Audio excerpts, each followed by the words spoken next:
All right, everyone. Thank you for tuning in. Those who are joining us live on Facebook, those who are joining us on the Zoom right now, we welcome you to another Sunday conversation. This time, as you've seen, we are very excited because we have a very special guest, District 10 Supervisor Shamann Walton, who we will formally introduce to you in just a minute. So before we get into that, if you're new here to the group, my name is Jada Curry. I'm the Director of Programs at both sides of the conversation. And of course, co-hosting today, we have the co-founders of both sides of the conversation. I'm Rico Hamilton, co-founder of both sides of the conversation. And I'm John Henry, co-founder of both sides of the conversation. And again, if you are new here, we hope that you are able to find some conversations that we've previously had, look into that. We hope you're enjoying the content that we've been producing weekly. And with that being said, I am going to go ahead and hand it right back over to John so he can go ahead and discuss our community standards a little more in depth. But with in that time, if you want to share this video, maybe start a watch party, we want as many people to join this conversation, whether that be through Facebook, whether that be through Zoom. We will actively be watching the Facebook Live so we can interact with you all, have your questions possibly answered. So John, do you want to go ahead and go over the community standards? Sure, definitely want to do that. We have a lot of new members joining, a lot of people that's new. So here at both sides of the conversation, we're providing a safe and honest space for open conversation. Please be respectful of that. Please be respectful of all of our panelists, our hosts, and any participants. Healthy debates and conversations are encouraged. Please don't personalize anything with anyone. No name calling, no bullying, no trolling, no shaming will be allowed on this platform or in our group. Your perspective is yours. It is not a prescription. Please respect that. You don't have to agree, but you must show respect. We are trying to create an open dialogue for healing and education. So with that being said, I'm gonna turn it over to Rico. Thank you, John. Thank you, Jada. We have an amazing person on our show today. I love this brother. I'm just truly thankful that he is and that he did get in office. He is the people's choice. I follow him not just as a brother, but I also follow his policy and a lot of things that he is creating for our communities, from Vision Zero to Prop D, oversight with the sheriff's department, reparations. I mean, he got a lot of stuff going on that's very intentional with the efforts for the city. Of course, he is Bayview supervisor, but I think that his approach is more holistic as it relates to the city politics and things that's going on in our city. So without further ado, I'm gonna introduce my brother, District 10 Supervisor Shamann Walton.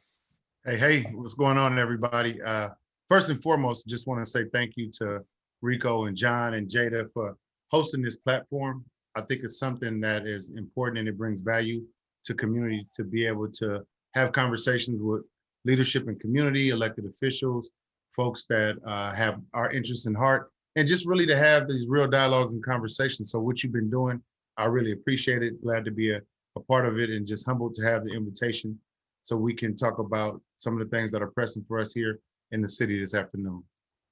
And I'm thankful that y'all picked a day where the Niners play at 5:20 so we could do this for a couple hours and we still be good. Right. So I guess I'll ask the first question, or John, did you want to go first? I mean, I don't want to step on your baby toes. No, go ahead, Rico. Go ahead and open it up. Let's get the conversation started.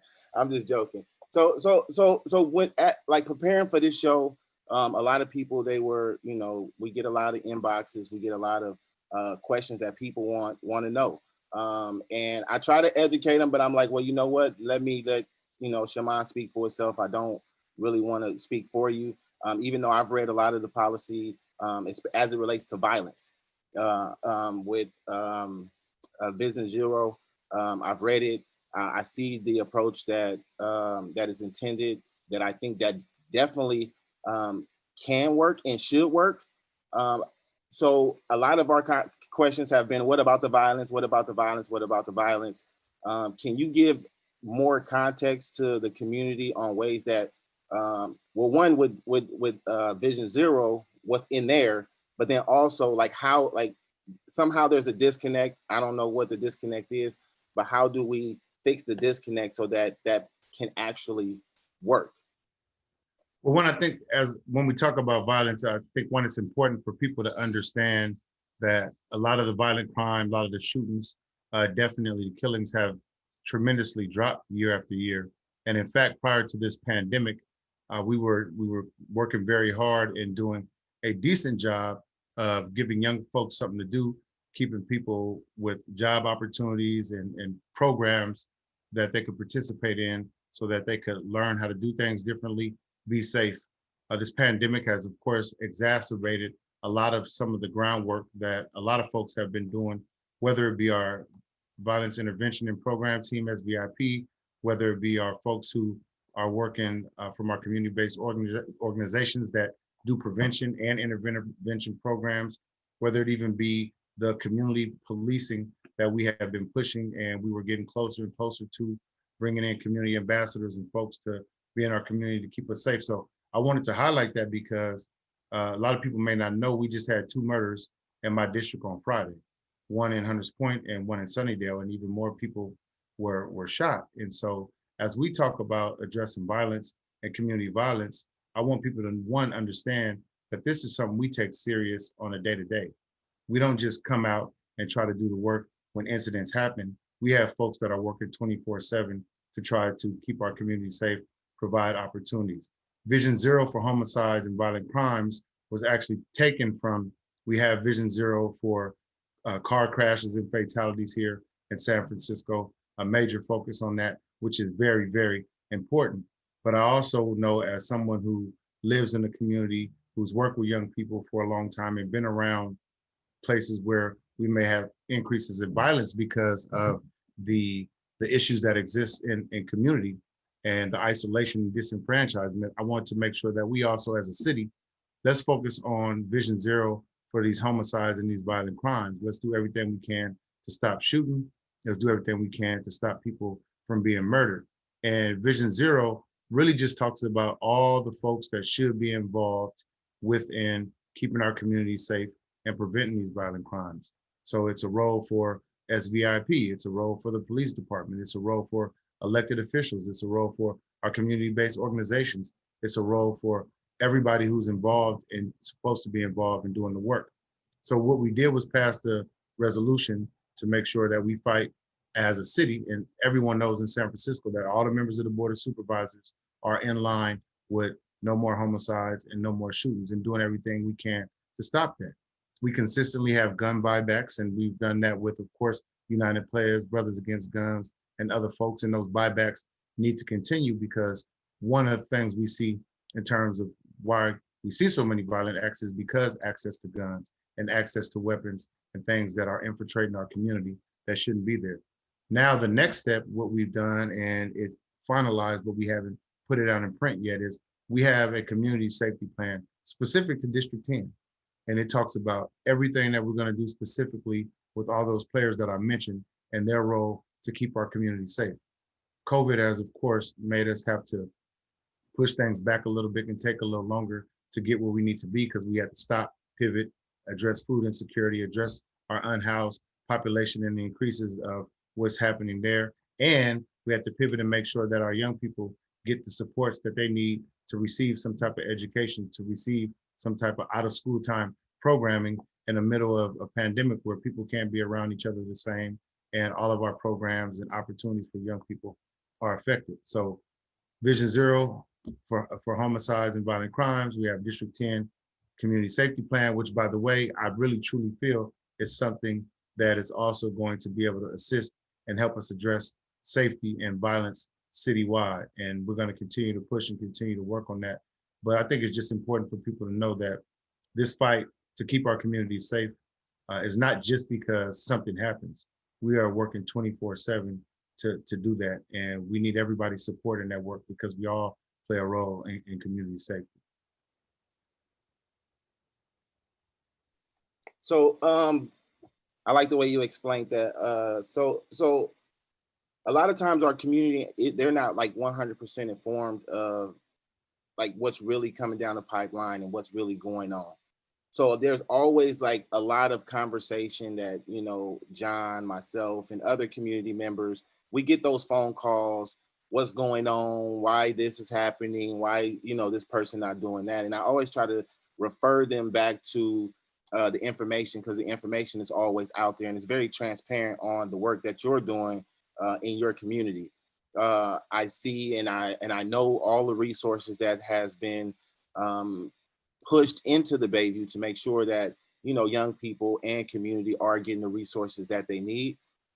So like, what do you think that we can do just as community advocates and activists in response to those people, a better way that we can kind of get them the information? Because I think that, you know, sometimes our people just don't read the information. I'm not 100% why, but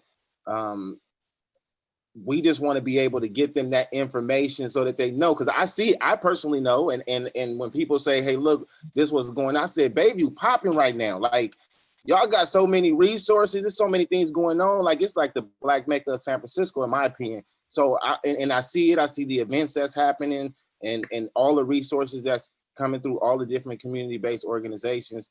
But sometimes, you know, I give them a reference and they don't go read it, and the negativity continues. So is there a better way that I possibly can get them that type of information? Well, I think it's so many different strategies and everything that we need to employ. And I am the type of supervisor, and even whether I led organizations, when I was on the Board of Education, when I worked for the city and county before with DCYF and monitored programs, I try to show up in all communities and talk about the things that we're doing. And you know, I feel if something is not getting into community, obviously I need to play a deeper role in making sure that information gets out. You know, we use newsletters. Again, that Vision Zero homicides in our community safety plan is an actual document that we're working on to put in people's hands.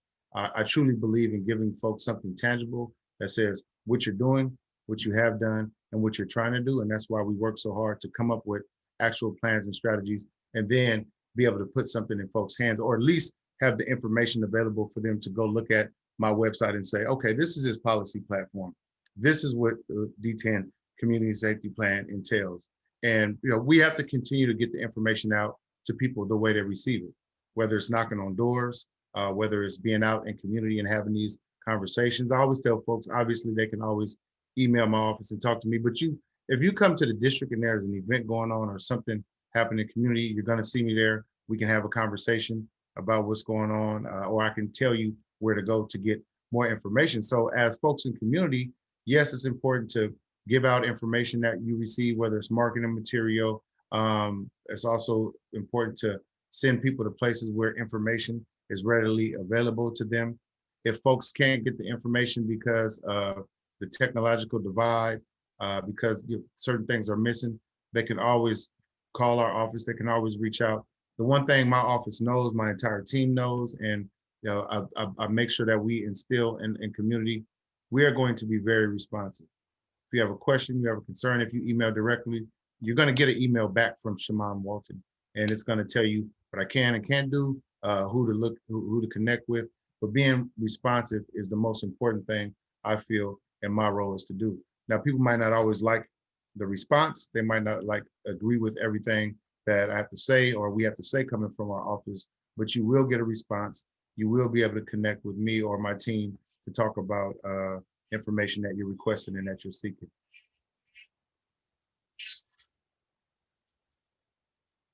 Well, I wanted to say on the communication thing, you know, being a D10 member resident, it has been a challenging struggle, and you know, we're hoping that some of what we're doing here at both sides of the conversation will also be like a liaison to get information to the community. I know I brought it up a couple of times. I know we was in a couple of meetings, and I just I've been asking a couple of the different supervisors for different districts, how hard is it to get the information on you guys' websites? I don't think it's an unrealistic ask, but I understand there's certain things behind the scene that happens as well. But I think when people move into the community, or they new, or maybe wasn't aware or involved, sometimes the communication can be a hassle, you know, navigating through the city website. And I always thought, like, if the District 10 or the district supervisor should be the kind of like direct hub for the information for the residents.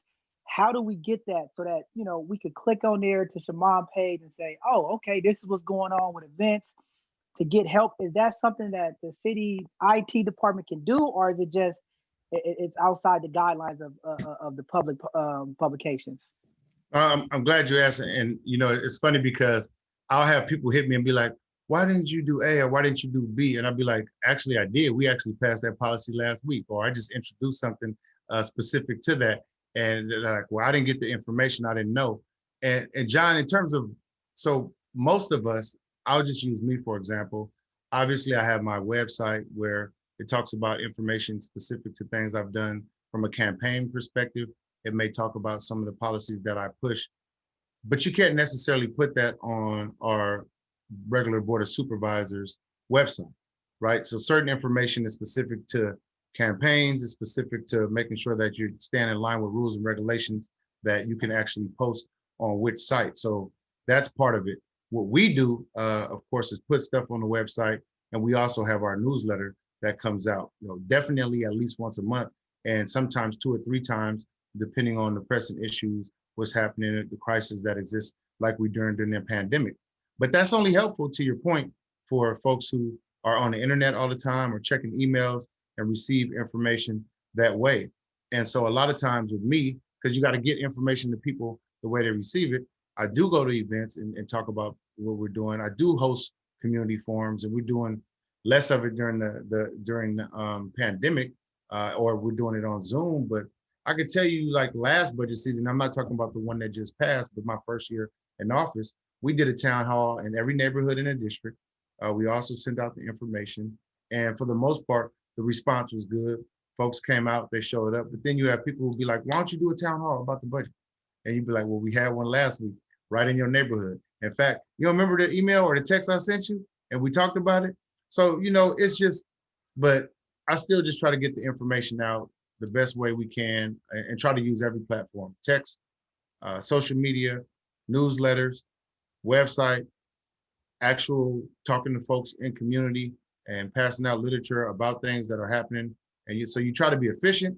You try to do things that are going to be cost effective, but you also try to show up in every way possible. And I think we do a decent job, but there's always more that we can work on. And so we're going to continue to do that. But I guess I would just continue to say that that's why it's important for me to always have some kind of tangible documentation that we can take to a CBO, that we can take to a public library, that we could drop off, you know, at the corner store, that we can put in our moms and pop shops, because those are the things that are really going to be helpful, meeting people where they are, because folks go somewhere typically.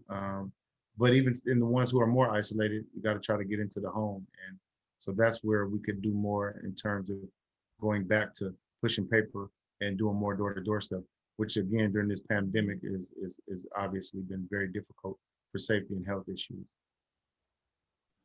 Yeah, I definitely have to commend you on that, Shamann, because I know every time I've reached out to you, you've been available. You know, I always commend you because I'm like, I didn't really understand it until I started seeing you at all these meetings, and they telling me stay on the call till 11, 12 o'clock at night. And then I see you the next morning at you know, like the Mario Woods things, or, you know, you there. So I definitely have to give you that. And then one other thing before Rico jump into the question, the proposition, I wanted to kind of get on that Proposition D, and then some of the stuff that's going on with the defund the police. And then, you know, the budget stuff is the budget stuff. But it always kind of come in my head about the budget. We know that San Francisco is about 3% African American population right now, maybe 15% Latino. We are the two smallest groups now in San Francisco. With all of the funding and things that's happening, why is it still such a struggle to help the, you know, get the funds and the resources to the people, since it's such a low amount? It seems like it's more resources than people, but it still seems like it's a struggle to get the resources to the people. Yep, I mean, San Francisco is no different in terms of people in power having difficulty making sure that they provide opportunities for folks who they have been able to have control over. And you know, as much as we work hard in this diverse city, as much as we are very progressive and what we do, there's still always, it's hard and difficult for folks who have power to let go in a certain way.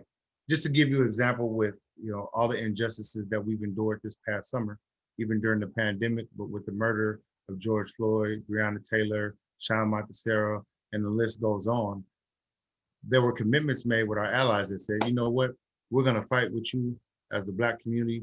We understand even more so now because things are captured on social media, because we can see it, that the things that have affected us since slavery, since segregation, and continuing to happen right now, we understand that you have never been really given an opportunity for equity and wealth here in the United States as a Black population. And so our folks who even agree with us have a hard time saying, okay, well, now that we're talking about redirecting $120 million from the police department and making an investment in the Black community, when people mean well, they have a hard time stepping back and understanding that your role in this is to listen to what we have to say, what strategies we want to be in place, and where we want the resources to go. It's not to hear your latest idea about how you're going to be the Messiah and save Black people. It's not to hear how you've been doing so many different things for Black people for the past 2 decades, and so you deserve to still be a part of making change, because obviously whatever you may have or may have done or tried to do or thought, you obviously have not been part of the solution, in a lot of cases, part of the problem. And so it's difficult to get resources out. It's difficult to make sure that folks are held accountable when you're also fighting with the very same people that believe and say that they want the things to happen that support the positive outcomes for Black folks. Now, in this case, what I really truly feel with this board of supervisors, with Mayor Breed, with the department heads that we have in place, with the resource allocation that we're making investments in our community, I truly believe that we're going to see more tangible outcomes. I'm already seeing resources get to our communities in different ways that we haven't seen before. And it takes a long time to overturn negative outcomes and things that have been going a certain way in a certain direction for so many years. But we've also been able to be aggressive and move faster than we've ever seen. We've never redirected resources, millions of dollars, over $100 million from SFPD to invest in the Black community.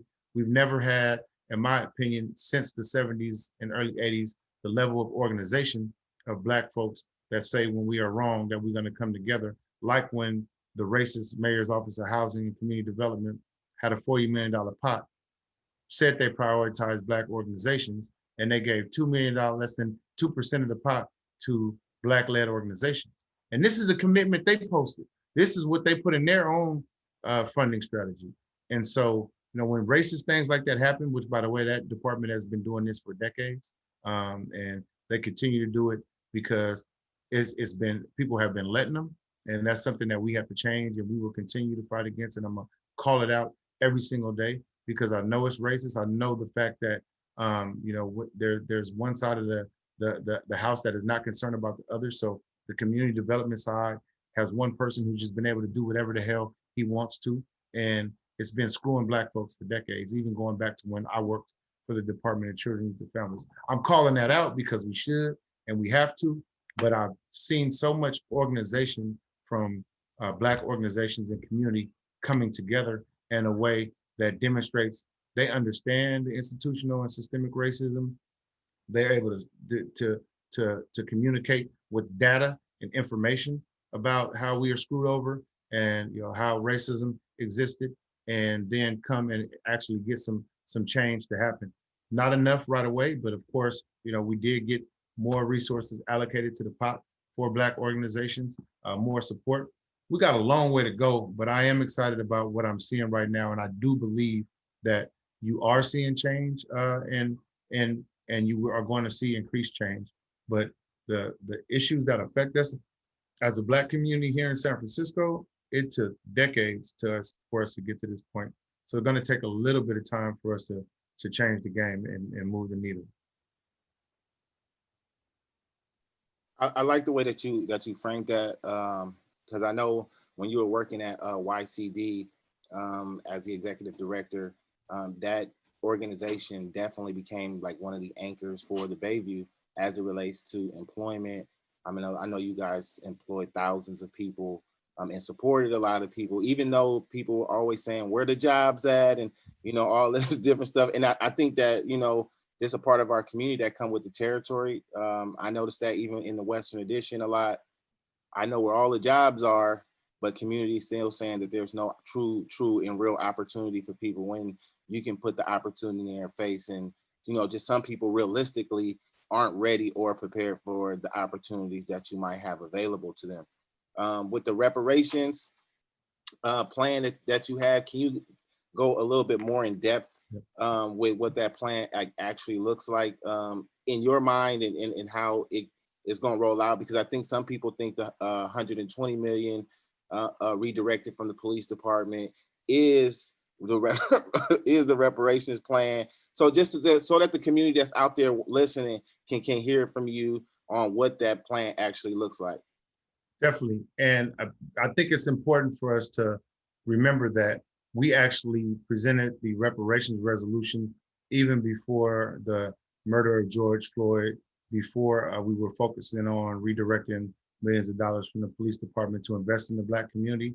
And so what we did at the Board of Supervisors was our office introduced a resolution that says we would start community conversations about reparations. So we set up a platform for us to have forums and for us to meet in community. And all of my colleagues say we support this process and we support reparations for Black folks in San Francisco.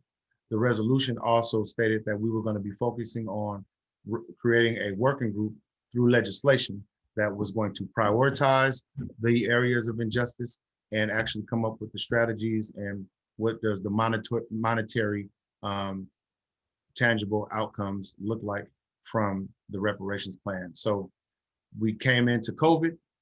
We were actually having our community forums. We had one in Lakeview. We had one in Fillmore. We had one planned for the Tenderloin, one planned for Bayview-Hunters Point. And these conversations and forums, and it's very important that people know that this was Black community participating in conversations about what injustices have they seen here in San Francisco and what would they want the working group to look like in terms of what type of people, what they want to be on there. And that's what those forums were for. And we also had one set up for our allies, so they could also weigh in the conversation, provide their input and support. So we had those community conversations. We had to cut and cancel several of them because of the shelter-in-place orders and mandates that were put in place. But what we did was, once the murders of George Floyd, Breonna Taylor, and all the injustices started to rise up, and we started seeing them more not only in the Bay Area and San Francisco, but across the country, we focused on redirecting the resources from the police department. And a lot of people confused the two and thought that, you know, that money was going to be our response to reparations. I will always talk about that being a step towards reparation, because now folks are really truly understanding that Black folks have been disenfranchised and systemic racism and institutional racism has continued to exist for so long. So the fact that we're making an investment like this in the Black community is that first step towards tangible outcomes and tangible strategies. And that's why I say that. Now, I will be introducing that legislation for the working group. It'll be a 15-member working group made up of, you know, folks from the faith-based community, folks who, you know, may live in public housing, folks who, you know, have dealt with over-criminalization in some of the areas that have been identified. I'm reluctant to say, like, what do I want to see reparations look like? You know, reparations is paying what they owe the Black community for all of the things that have been done to us since slavery. We did not come here on our own. We didn't ask to be brought here. And starting with slavery, we were kept, of course, obviously, from reproducing, kept from wealth. Segregation did the same thing. So we even developed our own schools. We developed our own banks. We had things that, okay, we can't be a part of this. We're going to create our own stuff. Will that happen in certain areas here in the US? And also, as time passed, they take more and more away from us. Some of our folks assimilate, and then we think we don't need those things that actually helped us build the little wealth that we had in certain areas. So we got to get back to a point where now we can get the resources to have home ownership. We can get the resources to make sure that our small businesses are able to thrive and stay in our communities, and so that we don't have to leave our community to get the things that we need, just like other areas here in San Francisco. And so it wasn't much different in terms of what our folks identified as the areas of injustice that they want to address right away when we talked about the redirection process and the reparations conversations. Folks want economic opportunity. Folks want jobs. Folks want to make sure that we address our mental health and wellness. They want home ownership. They want to make sure that our small businesses are thriving. And they want back everything they've taken from us. They took entire communities away from us. You know, Mayor Breed and I worked to pass the right to return legislation for folks who used to live in our Hope SF housing. These are going to be, these are brand new homes that we already have built out. Some of them in some cases, and I got family who like, when can we come back? I got friends who want to bring family back. And so we passed legislation like that because not only do we want to make sure the folks that are still here are able to thrive, stay here and get the things they need, but we also don't want folks to, we want folks to be able to come back to the city that they helped build, the city that they played a role in, the culture and diversity and success that it is. So many people want to come here. And so the latest with reparations is that legislation is on the way because, and it's so important that people understand that it takes time, you have to be thoughtful, but have to do the legislation because we want to make sure that when I'm gone, when any leadership is not here anymore, that we actually get the reparations that we fight so hard for. And there has to be tangible. And everybody looks at, well, not everybody, but some people look at reparations as give everybody a check and go on about their business. And I think that, universal basic income, what Mayor Tubbs was able to do in Stockton, some of the conversations, the mayor and some of our women here in San Francisco are talking about reparations to address, the infant mortality that exists for Black people. I think universal basic income will probably come up as a part of these conversations, so everybody that looks like you and me that are descendants of slavery that have been forced to be kept away from wealth do get some kind of tangible resource monetary. But, it also can look like from an education standpoint, like what they did with Rosewood in Florida, where anybody who's a descendant of the riots and who lost family and the house was burnt down and the community was disseminated, they get to go to college in Florida for free.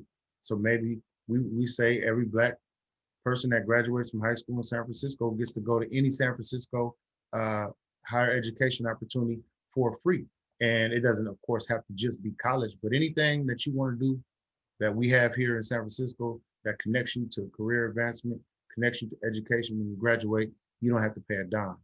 And so things like that, or things that we can really get to lead to systemic change and lead and provide opportunities for folks to thrive and get to the wealth that's owed. But it's also small business grants and saying this business can't fail. And how do you make sure a business can't fail? You give them everything that they need to stay afloat, and they can pass it on to their family and pass it on to the next generation. Home ownership. How can you buy a home out here? Not just the cost of the home, but also the down payment, the closing costs. What can we provide in terms of maybe a subsidy to help people with mortgages for a certain period of time so they can own homes and keep them and get comfortable in them. So there's a lot of ideas that are out there, but this working group is going to be charged with saying, these are the areas we're diving into first. These are the amount of resources we need. And these are the strategies that, we come up with, of course, working with and across the Black community to make it happen.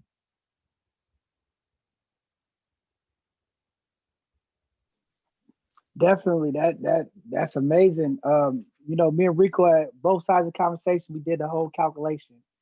We think we came up with the final number. It's about $2.5 million for every Black descendant of slaves to be okay. That's the number over the time. And there are books written about it with formulas that will tell you it's much more than that. And I would say that it is much more than that. We can't come up with a tangible number. And I think that if we're in this conversation realistically saying, give Black people exactly what they're owed, we're never going to get that. I'm not naive, but we're going to fight hard as hell to make that happen. But there are things that we can do today that will address the wealth disparities, the wealth gaps, and really pay folks back for what they are owed. We'll never get to a complete 100% restoration in terms of what happened to us. I mean, you can't give back the fact that they raped our four grandmothers and great grandmothers. You can't give back the fact that, over 200 plus years, they have free labor and the American economy was booming on the backs of slaves and slave labor. And we never got any compensation for that. You can't take that back. And so the wounds of that, that continue to exist. And I just got to say this because I'm just tired of I'm tired of hearing people saying why they so mad, why they so angry. And if you have just an inkling of understanding what happened to folks that were brought here that look like you and me, that's the dumbest question you can ask. Why are we still angry? Why are we still upset? My grandmother didn't have nothing to do with it. My auntie didn't have nothing to do with it.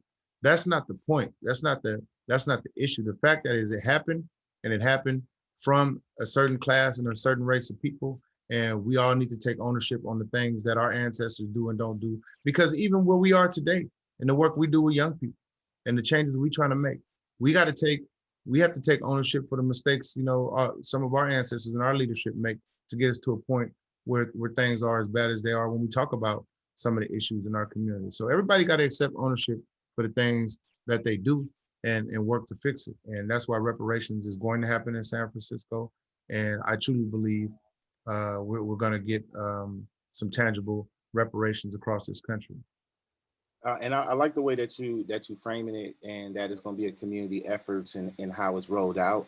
I've seen reparations in many forms in some of the work that you've been doing so far. Even though it's not a part of the actual packet, but I've seen it through your support with organizations. I've seen it in the Western Edition as it relates to the Heritage Center and bringing and allowing small business, small promoters into the space and where they can actually make money as a form of it, of reparation. But I think that reparations conversation is going to be one that's going to be amazing for our community, because it does take the approach that you take. And I think as a supervisor, a lot of the supervisors should look towards you as what a supervisor actually is. I think that they all are pretty good, but I think that your approach is holistic and like, what are all the issues of my community? And you just really don't tackle just one thing. I think that you tackle multiple facets of your community and making sure that, how do I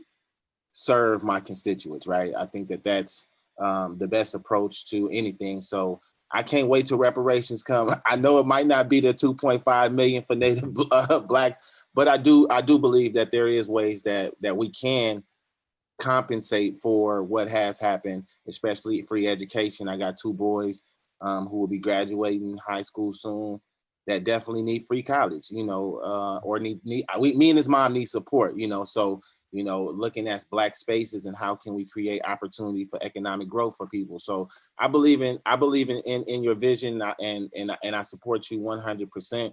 John, we have a couple of folks who are who has their hand raised.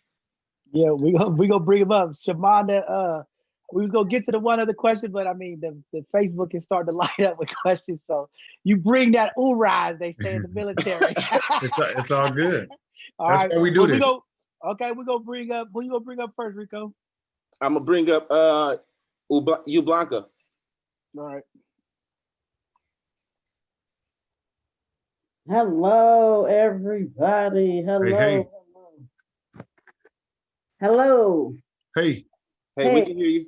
Okay, so I think mine is more of a generalized over the conversation that I've heard. I would like to hear more about the shipyard and the processes with the shipyard. I know in every community, we always start the conversation with trauma and wounds and shootings, and we've been down that road. What I've noticed and I've seen, and I just recently was working in the Bayview, our allies do a lot more speaking for our Bayview District 10 than our African Americans. We know that we're outnumbered again because of many situations. So our allies are always at the table. I heard a lot of information that needs to get out to the community that's not getting out to the community. I think that with this platform that we have now, with people having to quarantine, this is a positive platform to reach out to the people in the community who really need to have a voice, not just because election is coming up, but need to understand the importance of what your role is in the community as a supervisor, and how approachable you can be to others in the community. Um, I had a couple of different questions, but to tell the truth, we're telling the truth here because that's what our platform is.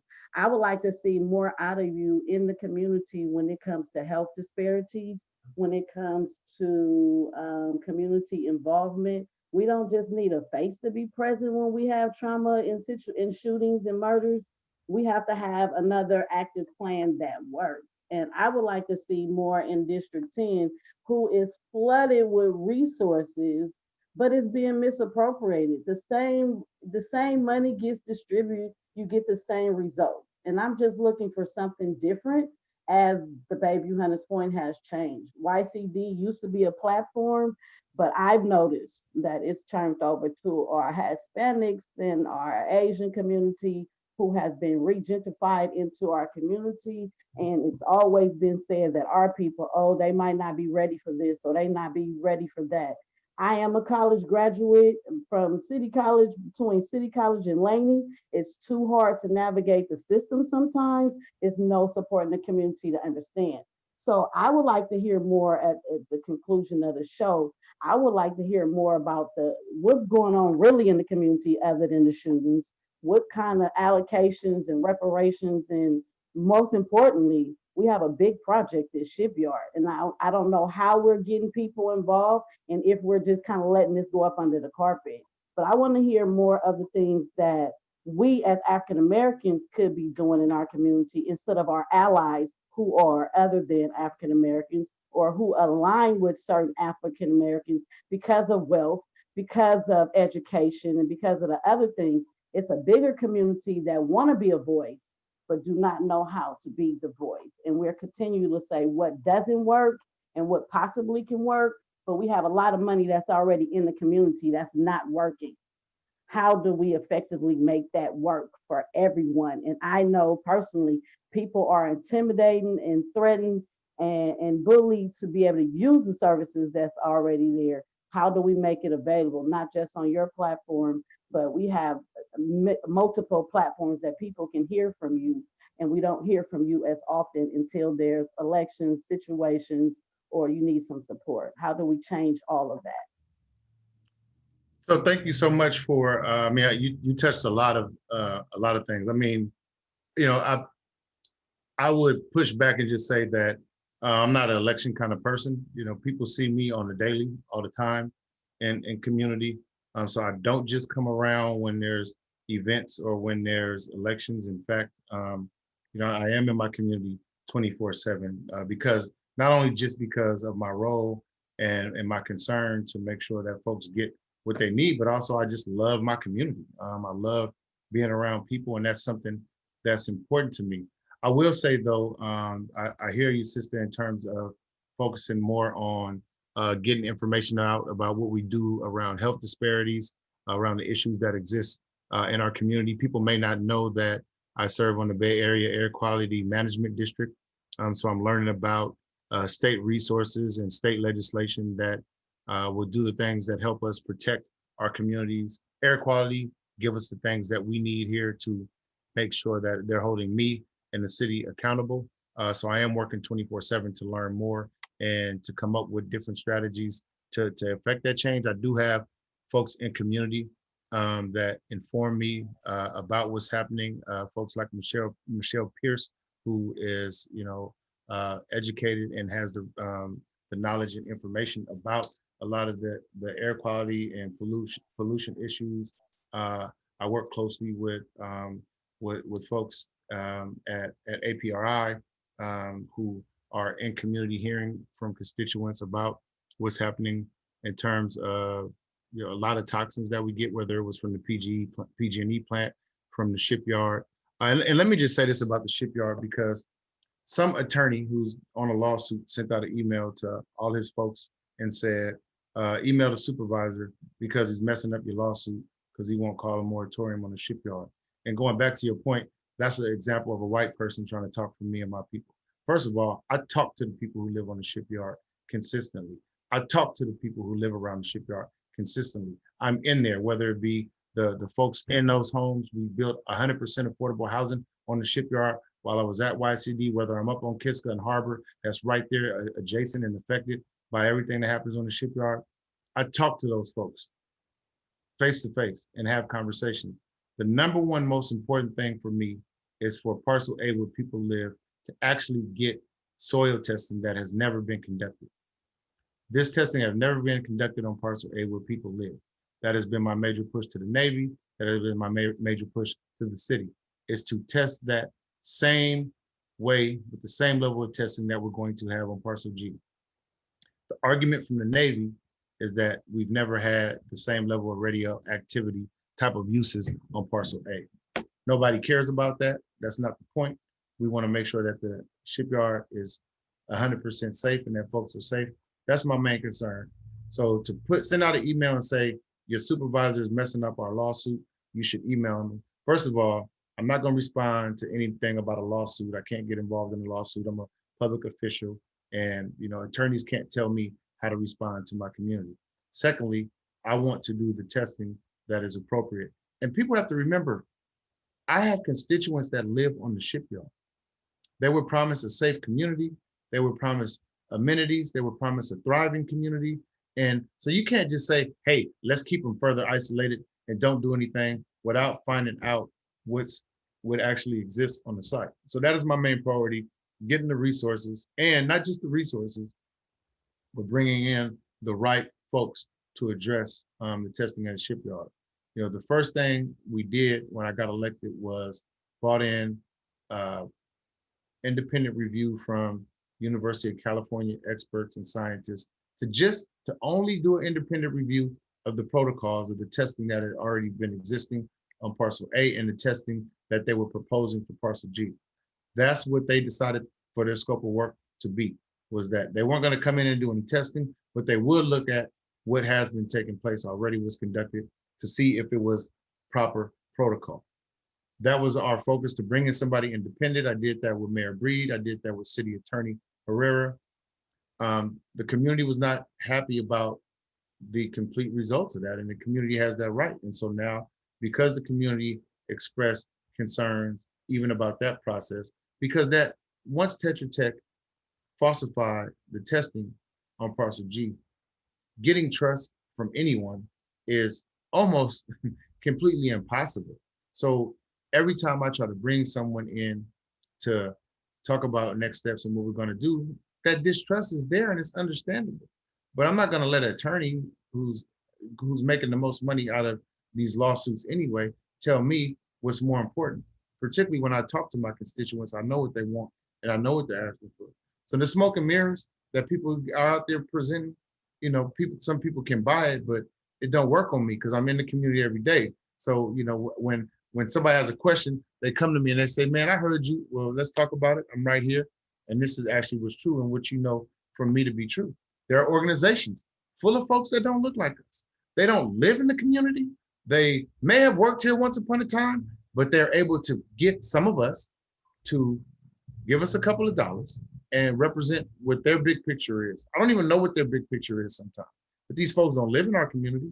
They don't live on or around the shipyard, but they try to dictate to us what's best for us. Well, all along, residents on the shipyard, residents around the shipyard are telling me what they need, what they want to see, and what they want to happen. So I will continue to do more work when it comes to addressing our air quality issues, any toxins in community, and working hard to make sure that we get things cleaned up and taken care of. That's something that I've been working hard on, and some things may not be seen, I may not be as vocal because, again, we also got to walk and chew gum. And if we talk about violence, we talk about our unhoused population, we talk about the testing and the impacts of making sure people get what they need as a COVID response. And in this case, I'm talking about making sure we test folks in our community for COVID-19, because we had the highest number of folks who contracted the virus in District 10. And so we had to pivot and jump in immediately and respond to the things that we're going to make sure that we come out of this with folks not being as impacted as they could. And that's what we've been fighting for. But I hear you in terms of making sure that we're more vocal about certain things and getting certain information out. I'm with you 100% on that, and I would love for her to send me an email, at waltonstaff@sfgov.org, so we just can have further conversation. We can talk more about what we are doing, how we're showing up in community, and to hear about what what people want to see. Because again, I'm not perfect, and I do try to strive to make sure that I'm here to get the things done that you need me to do. All right, Rico, we have one other person that had a question that was come up. What's up, young brother? Pull up Banks. I think that's there's Banks at the bottom. Okay, definitely. But before I pull her up, I definitely thankful for the clarity around the shipyard. A lot of times people be asking myself and John, why y'all hands in? You guys are in a lot of places, and you guys are involved with a lot of things, and I think that it's just the trust of the community that they reach out to us a lot for multiple issues, and we try to address it to the best of our knowledge and become educated on it. And one of our main things, as it related to that, was the health of the community. The lawsuit we really don't care too much for. I know that as a resident of the Bayview, as it relates to my culture, we've been in Bayview for almost 40 years now. So I am somewhat a resident over there as it relates to that. But our concern is the health of the community. I seen the actual letter, and I was concerned about the letter. Like, wow, this is crazy. Because I know you personally, for one, but then also just knowing your politics and just how you are as an individual as it relates to the community. And I know that you're 100% visible, transparent as it relates to what you're doing. And I think that was very unprofessional for the lawyer to put that type of information out and not giving the full context of the story. But you know what, Rick, especially when it's 45% of the lawsuit. I also know what I signed up for, right? I mean, look, listen, I got family who left Bayview years ago that be hitting me talking about, how can I get in this lawsuit?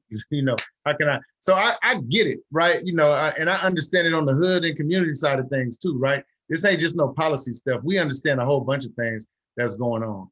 And so that's why I just thought it was funny that, this attorney thought he would be able to put that out there and think that would even make me move in a certain direction. I got family and all kind of folks that, they would love to get some money from somewhere. And, that's what happens with some of these lawsuits. And by the way, I'm not downplaying, what has happened to our community and the negative health effects. So that's not what I'm doing here. I am saying that there is something to be said about these folks that don't look like us trying to lead us and tell us what decisions we should be making, what direction we should go in. And I don't play that way. If you lead my people and you don't look like me, I'm cautious from the gate. And I encourage all of y'all to be like that as well. It's real talk right there. All right, Rico, going to pull up the next person. And then I guess we could jump into the chats we got in the group. Is people asking Shamann all kind of questions, but let me try to scroll through them and pull up some of the good ones. I don't know if Shamann can see him, but yeah, it's starting to heat up in the chats over there. Go ahead, Rick. Miss Banks, you got to unmute yourself. Okay, here I go. I'm on. Yeah, you're on. Yep. You can hear me? Hi, everybody. How y'all doing? Hi, Rico. Hi, John Henry. Hi, Supervisor Walton. This is me, Vanessa. How you doing? I'm good. How you doing? I'm good. Wait. He picked that name up off the. He picked that off of the voice. So don't tell me he's not in the. John. Right. That's what I'm saying. So don't tell me he's not in the community when he could pick a resident's voice up. Come on now, people. Thank you. And so, Shamann, you know, I'm glad you're on this call with us and everything. And I just want to say that, you know, we appreciate everything you doing. And being that I am a born and raised native of Hunters Point, and we all are from this city, I have to respect you because I go to war sometimes with people for you because people don't understand that this is just your position and this is your job. And the things that's going on out in Hunters Point, it's not no one supervisor's responsibility. Like you keep saying, we all gonna have to get involved with this city. Black San Francisco, we has got to level up. Shamann just said the key thing. You know, when I transfer out of this position, we have to still be able to stand, you know. And so I appreciate you for saying that. But I also want to just say, what made me raise my hand, Shamann, because I heard you say that, you know, I'm very well about knowledgeable about universal basic income. I've been studying it for like 2 years now. And so the reason I raised my hand, and because you mixed it up with reparations, and I just want to be clear that the universal basic income eventually from now and here to Jesus come judge the world is going to go to everybody, the rich, the poor, the black, the everybody. So I just don't feel like that should be a part of reparations because I know the history of it. I just wanted to say that. And then I also just wanted to say, picking back onto what my girl you Blanca was saying about, and what you're saying, Shamann, is that people are speaking up for us. And I'm really going to try to work hard with the city, like Director Davis and you, Shamann, because we kind of briefly had this conversation at the voters things, that it's going to have to be some people from Hunters Point or our communities, Potrero Hill or whatever, to help work with these people that's speaking on us. And we're even invited to all these meetings or even know what's going on. It's going to be really critical to us as Black San Francisco. We can't keep moving not knowing what's going on in this city. And then I'm going to just leave us with this, because Dick Gregory said that white people want us to think in America that it's money we need, even though we do need money. But a critical thing that happens to urban San Francisco, because I'm urban, is that we don't get no information. And if I wasn't who I was, I wouldn't know nothing this city do. So if that's something you can help me with and work with me on, you always say call you. I never bother you, but I really do need for us to do something better for as our outreach to the Black community and to help us do better. That's how we're going to do better. Thank you. Well, the one thing I want to touch on, Vanessa, and yes, I did tell you to call me when I saw you the other day to talk about some of the things that you just brought up. But one thing I do want to address is just in terms of universal basic income and in regards to reparations. If you look at what Mayor Tubbs did in Stockton to make sure that, you know, a certain amount of resources went monthly to folks of certain income, obviously the focus was on Black people. That part is the form of reparations. When you're giving somebody a check, it's monetary and it says we're giving you this because of the wrong that was done. So that's the standpoint of universal basic income that people have talked to me about. And again, I want to be clear, I'm not saying that is what we should do in terms of reparations or what is going to come out of it. That is an idea that has been brought up, but that working group and folks in community are going to decide what we prioritize first and what strategies we use first. But I hear you loud and clear. Just wanted to clarify where I was coming from. I understand too. We have to roll it out the way we have to roll it out. So I understand, but I think the way you just summed it up is real clear, and that makes sense. And whatever we got to do to help us thrive out here, I'm just saying let's do it, all of us. Thank you.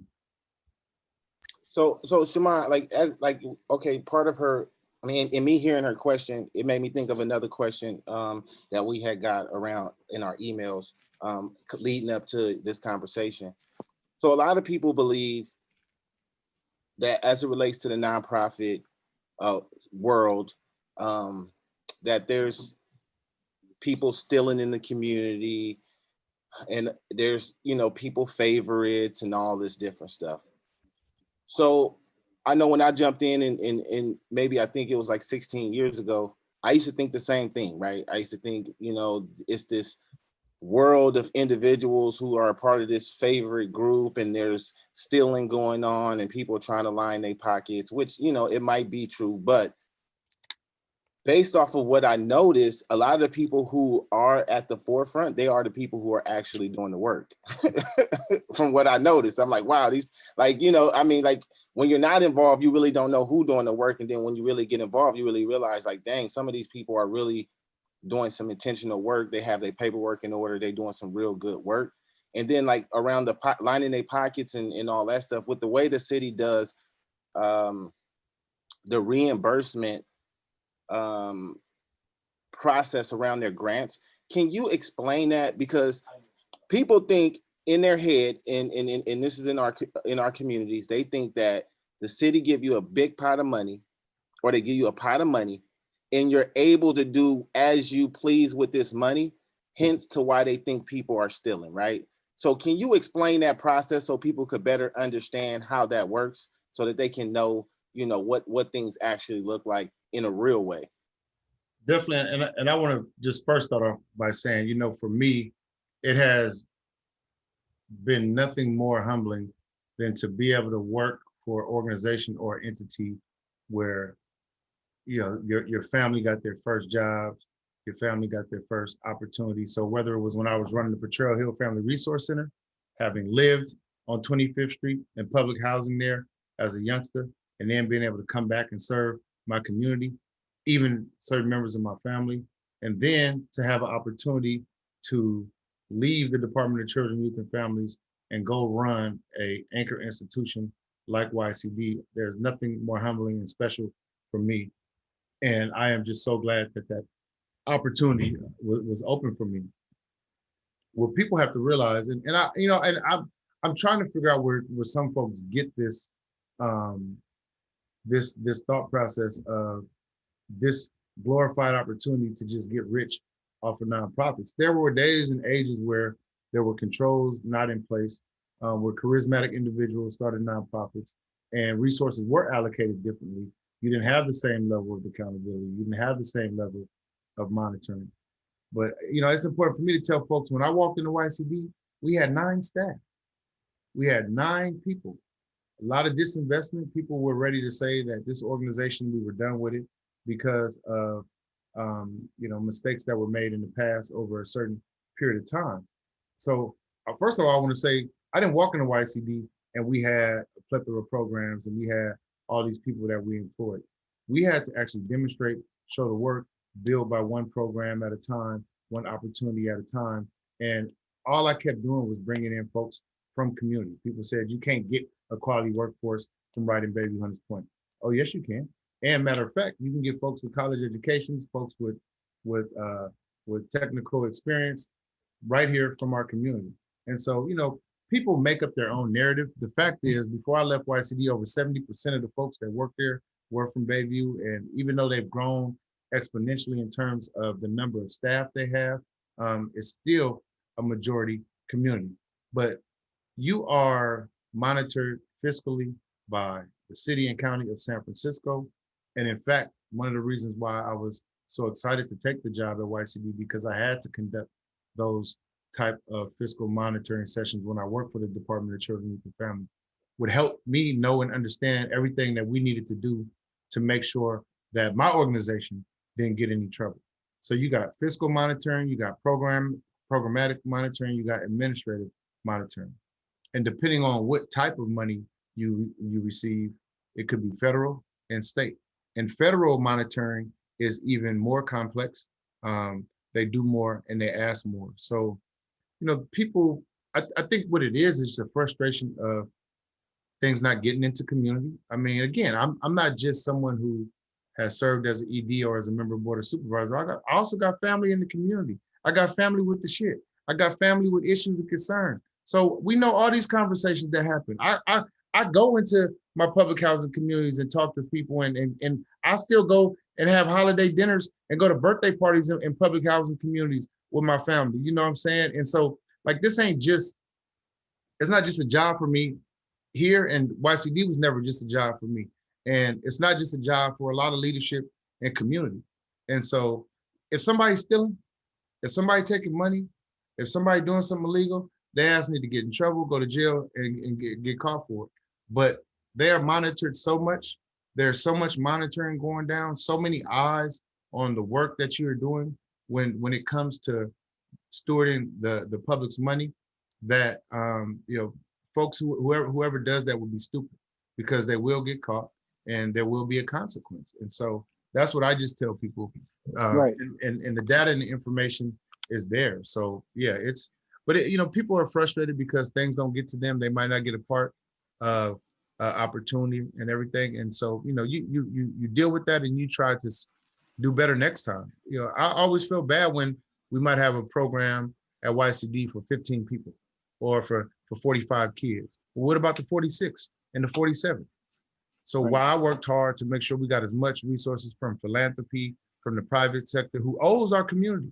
The private sector owes our community. If you're going to build in the community, if you're going to have something in the community, you owe resources to those organizations and to those people, so things go back to the young folks in community so they can have the same advantages as other folks. And when that happens, then you're able to do more for and with people. But people get accused of stuff all the time. Like I tell folks, I know what job I chose. So people are going to, when you're in leadership, by the way, I don't care what role of leadership is. I don't care what role of leadership is. When you're in leadership, everybody's not going to be happy with you for one reason or another, whatever it is.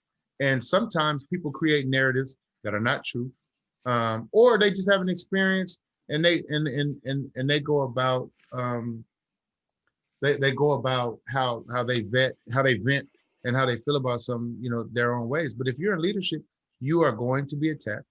There are going to be people that disagree with you, and they're going to let it be known, and they might say it in a way that's not always fun for you. But you also chose these roles, and you have to understand it. So I know people are not going to agree with me. I know people are going to post stuff about me that either may not be true, or it may be, it's the truth that they may create, or the way that they feel. But that's why I focus on the work. I focus on Right. what I'm supposed to do for all the people I represent, for the community that I serve, and I just plow into the work. And folks, only time I really respond to anything is if somebody says something to me. Either they say something about me that's not true, or just to provide a point of information that might have been missed. But I'm not going to go back and forth on Facebook, on Twitter, and stuff like that. Plus, I see these folks. When you see folks, then it's a different conversation. And you like, look, you can post whatever you want to post, but then don't come to me on I always have to respond to you because I serve you, but just don't forget that you just said something that wasn't true and you made up something about me. So smiling in your face and being phony is not always going to be my response when you approach things that way. Well, definitely Cheryl Davis is coming to bat for you. She's in the comments hitting it hard with how people can get involved with the information. So definitely the process of transparency is happening. She's letting people know how to get involved and what's going on. So that's pretty cool. But this is both sides of the conversation. I think some of the perception, I think why some of the people are having some of these feelings, we have to just acknowledge a lot of the stuff that's going on in the newspaper with the scandals. I think that may be some of the stuff that's pushing some of the people to think like that. Definitely for me, coming in from the back end, coming back on the front end, it seems to be a lot of stuff that's not organized. And I know people are trying to organize and get there. And sometimes that's a concern. For me, I'm not really so much about trying to call out people. It's just more about processes, right? When you come new with a new set of eyes, you look at certain things and it's like, this don't make sense, right? Or why is this process not set up like this when it should be? So I've been just trying to just come in and just give some different ideas on some accountability things. I am in the Bayview, and there is a lot of organization. I reached out to you a couple of times about a couple of organizations that was in there, and it's like they really not serving the community. It's one thing to just say you have a program with kids, but is it really benefiting the community? But not saying that they're not doing the work. It's just, are they really serving our community? So I think you kind of cleared that up. But we hear it all the time, people calling and it is confusion. And But let me be again, clear, I didn't say every organization is a good organization. You know, that's not what I was saying. I was talking specifically in terms of whether people are doing things are illegal and inappropriate. right. I didn't say every organization is a great organization. Right. Okay. Well, I mean, I think that's more what it is. And it is a lot of people doing stuff. And I think what you touched on earlier about how to make the communication better, because it is a lot of people that call us and say, hey, this organization is in the community and I can't get a hold of them. Or so just stuff like that. So thanks for clearing that up. And then I just got to clear up a couple of things I see in the comment because people are taking what you said. Some people was commenting, and I just want to reiterate. He said he's not saying that the lawsuit is not important. It's just because he's a public official, that's stuff that he can't get into. So I think some people in the comment were trying to be like, "Oh, the lawsuit is important to people in the community because." So he cleared. I was not saying the lawsuit wasn't important. I was saying if attorney can't tell people to send me a letter to do something, and then I do it. I'm an elected official. So what if I did that dumb stuff? Right now I look like I'm in cahoots with stuff. So people have to understand the optics of anything that happens. I wouldn't do it anyway because I don't agree with what he wants to do at this point in time. Right now for me, it's more important that we get the level of testing that's needed. But no, I'm not saying it's not serious, but I am saying an attorney ain't gonna tell me what's best for my people. Right. One of the questions, I hear this a lot, but let me just scroll down. I just want to give this question. I know I got a couple from Felicia Jones saying that we thank you for serving. She was saying something about the violence in D10. Let me just get to this question. Sorry about that. I had it and my finger kind of moved. I guess they talked about the issue with the violence in D10. And I'll let you respond to that. But I think one of the things too is people have to understand that Bayview is the last real hub of majority of Black people in San Francisco, right? And not only are we the last large group of Black people, we are probably the most impoverished group because of the cost of living and with all the technology and tech companies come in, causing us to be financially rooted out. It's a struggle and it's a challenge, right? On top of all the other issues that we have as a Black community. And people, for some reason, people just had this thing, well, in Fillmore is this, or in Lakeview is this. But when you really start sitting down dealing with the numbers, we dealing with majority of the stuff because this is the last major hub of the African Americans in our community. And most of them, we struggling. I mean, anytime the mayor even says, at 130,000, they say 130,000 is still poor in San Francisco. I mean, how many people is in that class? So financial does play a part in the violence. When people become desperate, they do desperate things on top of anger, unresolved trauma. So, but I'll let you speak to it. I think they just talking about the violence in D10 and why is it so prevalent and how do we get control of it? And it's kind of a tough question, but go ahead and take a shot at it, Shamann. Yeah, definitely. And, obviously, Felicia and I talk a lot about the violence in the community, and I touched on it at the beginning of this call, just talking about how we unfortunately had 2 people killed in District 10 on Friday. And, there's been a lot of shootings lately. And so not only do we have Vision Zero for homicides and violent crimes, we have a community safety plan that we are rolling out. I'm not sure when everybody tuned in and tuned on, but as we talk about that plan, the plan talks about everybody's role in addressing violence, from our street violence and prevention team, SFPD in their role, community-based organizations in their role, community ambassadors and folks that look like us, that know our communities, that we're trying to bring on board to address the safety issues. And so there is a plan in place that will talk about everybody's role to address violence. And if we work the plan appropriately and everybody plays their role, I know we will see more change. Obviously, the plan also includes connections to job opportunities, connections to education opportunities, which has changed a lot during this pandemic because we haven't been able to do some of the things with some of the folks who could get involved with issues because we haven't been able to take groups on field trips. We haven't been able to take groups to different events like we have, so they can learn about, certain opportunities. And now we're getting to a time where some of that is coming back, and we're working on this 24/7. But of course, it's disheartening. I think a lot of I have gone to not only to the scene after murders, but I've gone, of course, and spoke with mothers and grandmothers and fathers and grandfathers and families as a whole. And there's nothing worse than going there to the house of, someone who just lost a child to gun violence. And so, we have actual plans on the books. And I would argue that I don't think there's ever been anybody in my role that has put in something specific in writing and that's tangible in place to address the violence. And everybody has worked, of course, to try to do that. But we have really taken an extra step to put things in motion and in place that you can actually look at and say, that's what the supervisor's office is looking at. I do want to address real quick. I see a couple of questions. One I'm not cleared about is I said something about leaders under my watch and active turf involved. And I'm just, and I'm not sure what the question refers to, but sometimes I think people think I'm still an executive director and think that I got a whole harem of folks that work for me, or sometimes I think people think the supervisor is a supervisor and then all the executive directors are, report to them or something. But that's not how this office works.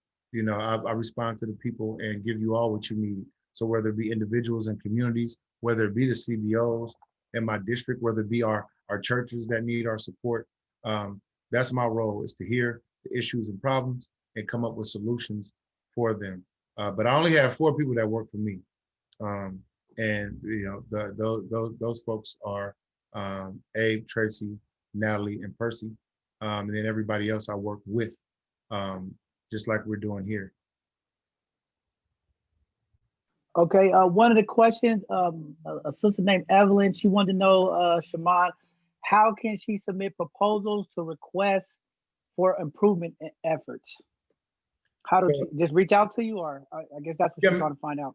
Definitely. And so, and again, going back to role, always reach out to my office, Walton staff at sfgov.org, and I will send you to the appropriate city department or appropriate entity that has funding available, depending on what you're looking for.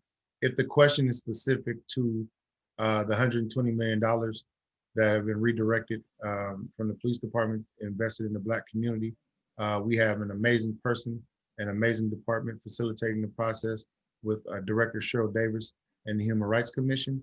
And so you would email hrc-roundtable@sfgov.org. That's who is facilitating all the community forums, all the community input sessions. That's who put together the amazing document that actually is a compilation of all the feedback from all the forums and community sessions. Surveys were sent out, Zoom forums were conducted. We're still having forums and conversations, and that is the vehicle for input because more than likely there will probably be some type of RFP, other procurement process that is involved. And so, but again, supervisor does not make funding decisions. I don't play a role in that. I stay out of that. It would be actually illegal for me to play a role in that. And I also have to make that clear to folks. You can email me, but I'm just going to redirect you right to the people that monitor and administer resources, which is not something that we could even legally do. Yeah, that's cool. I mean, if we're reaching out to Cheryl Davis, and I know she has a wealth of information, hopefully, we get her to come give some real explanation for some of these questions. I see Rico. Rico, go ahead. I know you've been waiting, so go ahead, Rico. Yeah, so I read on, I mean, as we transition, I know you already kind of talked about violence, but now I kind of want to just talk about equity as it relates to the justice system and your work around Prop D, and what's the background or the backstory around that? What does the measure actually do? Pros, if there are any cons, what are the cons? So that folks can understand Prop D. I think it's an amazing prop. I read it personally. I think that definitely, I kind of don't want to spill the beans. I'd rather you just kind of tell it, but I think it's a good prop. So can you explain it to the folks out there? Thank you so much, Rico. And, first of all, I don't think there are any cons to Prop D. Prop D is sheriff oversight now. And in terms of how it came about, one, Obviously, when we all have either family or friends or people we know who may have made a mistake in life and have been incarcerated, or may have been incarcerated, and the fact of the matter may have been they shouldn't be in that position. But when folks are in the custody of the city and county in San Francisco, they need to be treated appropriately, and the folks responsible for being their caretakers need to be held accountable if they make mistakes. So, Jeff Adachi and I, former public defender, rest in peace. I would get calls to my office from folks in custody because they know that I use 311 and actually call my office directly about some of the assaults they were receiving while they were in jail, the mistreatment. Obviously, we had the gladiator fights in our jail system that was ran by personnel that worked for the sheriff. And because of the sheriff being the one who conduct their own investigations, the investigation was botched. And so folks who were responsible for gladiator fights basically got away with breaking the law and mistreating constituents. Another fact, another data point is the majority of folks in custody in San Francisco are District 10 residents. And so folks reach out to my office and talk about a myriad of things. Then you look at the lawsuits and the money that we have to spend when sheriff personnel commits an assault, does something to someone in their custody. So we talk about the fights, we talk about the assaults, we have had in custody deaths, even at some of the sites that the sheriff department participates in acting in a security role, whether it be at our general hospitals in Laguna Honda. They have made mistakes. And when sheriff department personnel make mistakes, the sheriff is the judge, the jury, and the arbitrator. And no law enforcement entity should be able to investigate itself and let that be the end all be all. And so what Prop D does is, one, it sets up a sheriff department oversight board appointed by the Board of Supervisors and the mayor. Now, this board has never existed to the sheriff department. And it's important to know the sheriff department has no type of independent oversight. It has no type of community involvement process from people who live here in San Francisco. So that 7-member body would be able to work with the sheriff on excessive force policies, on protocols within the sheriff department, transparently receive information, and they're going to hire someone to serve as the inspector general, which will conduct independent investigations of sheriff misconduct and sheriff allegations. And that has never existed. Our sheriff is an elected official, and so because of state law, gets to conduct his own investigations. And just because you're elected official don't mean you get to play God, And so some of the folks who have had an issue with it say, Shamann, we agree with the oversight. We think that part is great, but the sheriff is elected. We can just not elect him in 4 years. Well, that's a lot of time to be able to cause damage. Y'all don't say that about me on the Board of Supervisors. Like, just let him do what he wants, until 4 years come, right? You hold me accountable on a day-to-day. And that's what the Sheriff Department Oversight Board is going to be able to do, hold the department accountable and be the first time that voters of this city have had an opportunity to weigh in. And independent investigations, the Inspector General will have subpoena power. They will be able to conduct transparent investigations, work with the Oversight Board, and provide a recommendation to the sheriff. Now, sheriff has final decision, but if that sheriff decides to just do whatever they want and all this isn't in play, that people will know that that certain things have happened, investigations have taken place, and this is what was founded. And law enforcement cannot continue to go unchecked. And right now, sheriff department has the fox guarding the hen house in every aspect of decision making, and that's never good. There are other city departments we're focused on providing oversight for, because we got to make sure folks are held accountable. And just because you're elected don't mean that you get to mistreat people of color, don't mean that you get to have policies in place or let people that come up under your watch do what they want without appropriate consequences. It's not appropriate, and it's something that we have to change. Prop D will do that, and it'll be the first time that there's some type of oversight over the sheriff department here in San Francisco. Oh man, that's amazing. That's a good plan. We know there is issues when people are in custody. Speaking of corrections, while we're here, let's talk about the San Francisco Juvenile Initiative that you put together. I think we're like a year away from the actual closing I jumped on a couple of the meetings to see some of the alternatives that you guys are thinking, some of the New York places, some of the other places that came on. Um, as we move forward to this, given the violence and the things that we've been taking hits for in the community, and just kind of overviewing everything, where do you think we at with that process? Do you think that's something that we still need to reevaluate, or you think we just go move forward and it's a good idea to go ahead and reshift gears with our juveniles? I was always, for me, knowing some of the young people that we work with, sometimes some of our young people need that short time out. I don't agree with some of the long sentences that we have for certain things, but how is that going to affect the young people in the community when this violence takes place? And how do we hold these young kids accountable for some of the decisions they make that ultimately impact the community for years down the line when it comes to murders and home invasions and just the traumatizing for some of the serious crimes that some of these young people get involved.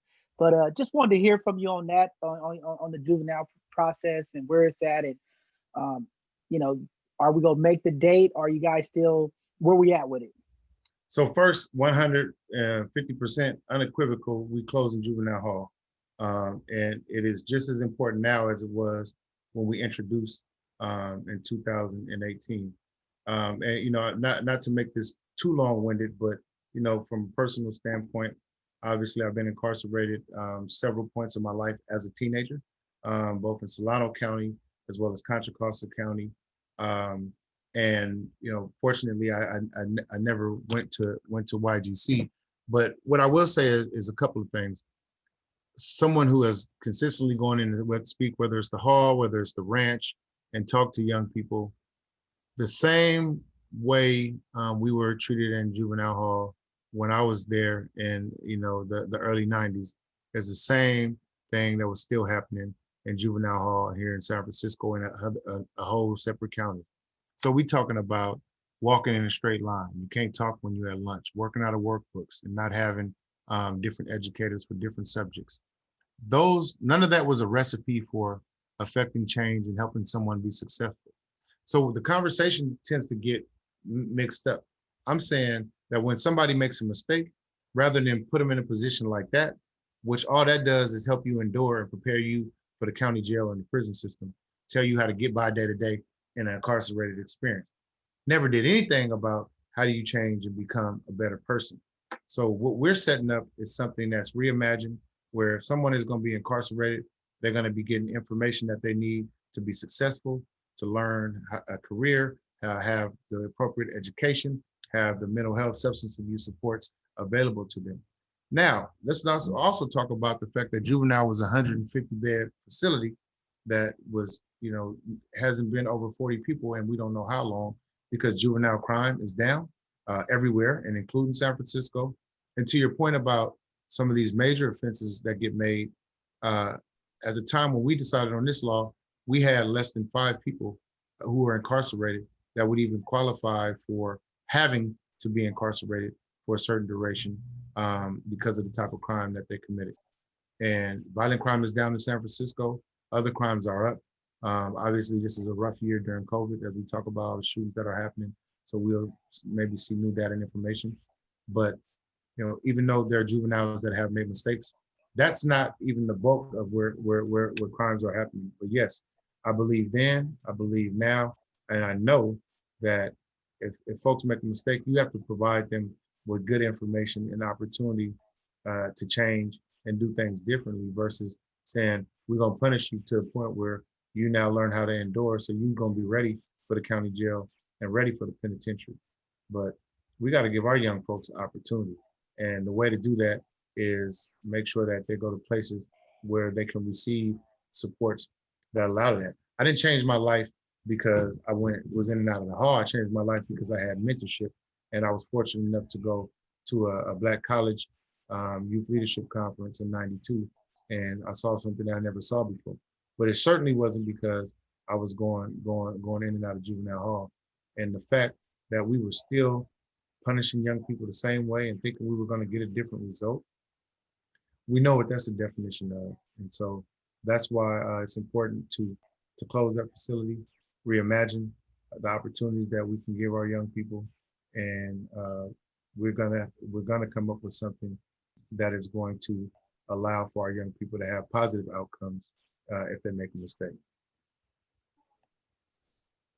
So I heard you mention reimagine the systems and that are in place. I think that it's you're saying, and I don't want to misquote you, that reimagining everything that's around us that's kind of broken and that's systemically put people at a disadvantage. So as it relates to the police department, so I've been pushing for a very long time in reimagining police department and community policing. And as it relates to community policing, it's hard to create real community policing without community, right? Especially individuals who come from those neighborhoods. When our communities are over policed, majority of the individuals end up with felonies or misdemeanors. And a part of the law is that you can't be a sworn officer with a conviction, right? But there's other ways that you can be a part of the department.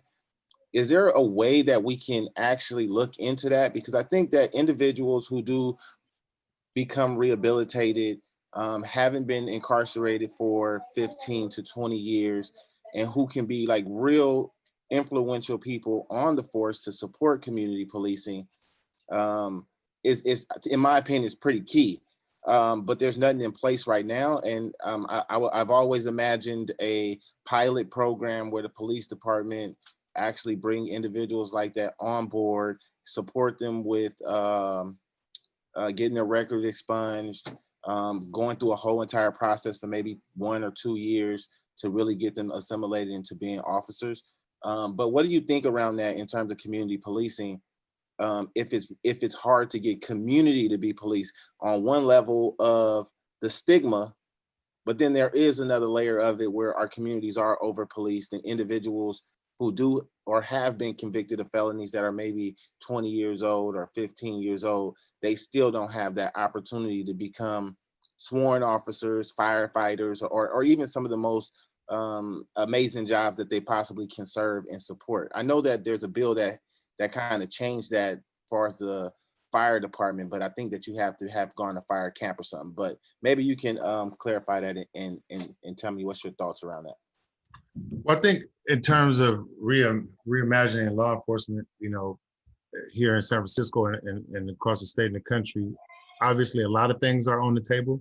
I think one of the things that we were doing here in San Francisco that we've been doing for a couple of years is the Community Safety Initiative that I know you're probably very familiar with, that pairs our young folks and our folks at Ella Hill and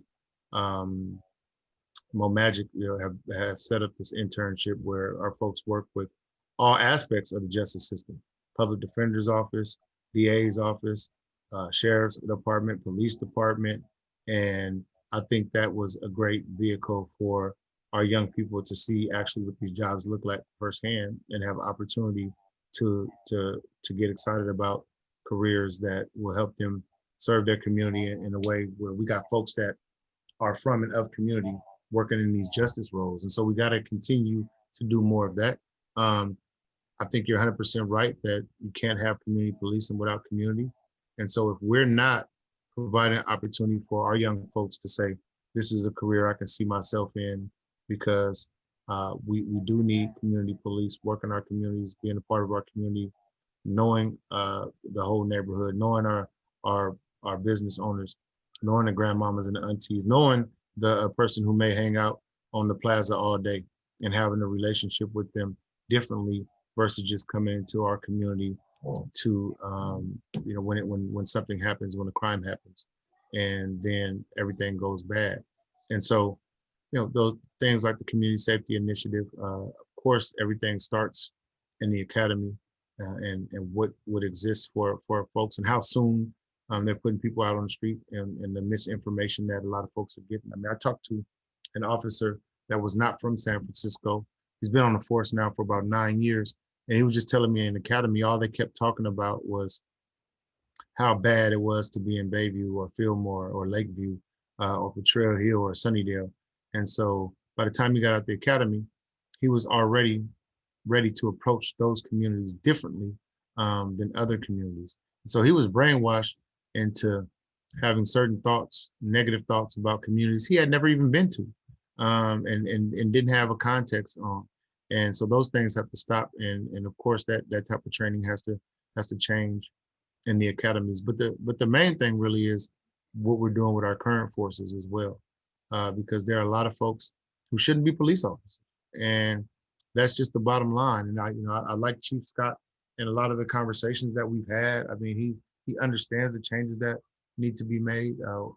One time we had a disagreement in the conversation because he said when folks come to the academy, we need to reprogram them and have them thinking different.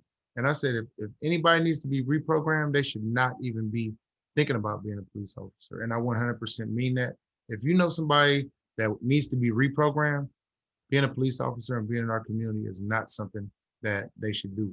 And I hope we come up with something. I'm gonna come up with a law or policy that say if somebody feels somebody need to be reprogrammed, just throw that application up out of there, because that already is a problem.